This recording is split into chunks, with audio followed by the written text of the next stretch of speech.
اعوذ باللہ من الشیطان الرجیم بسم اللہ الرحمن الرحیم صلی اللہ علی محمد وآل محمد صلی اللہ علیہ وسلم۔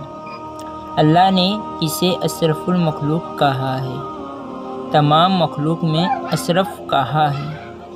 ایسی کون سی چیز ہے اس کے پاس جو دوسرے مخلوق کے پاس نہیں ہے؟ 3 خصوصیات کی بنا پر جس کا ذکر سورہ نحل آیات نمبر 78 میں ہے۔ اللہ تعالیٰ فرماتا ہے، ہم نے ان کے لیے کان بنائے، آنکھیں بنائے اور دل دیے تاکہ وہ شکر گزار ہو جائے۔ اپنے کانوں سے، آنکھوں سے اور دل سے اللہ کے ساتھ رابطہ کرنا ہے۔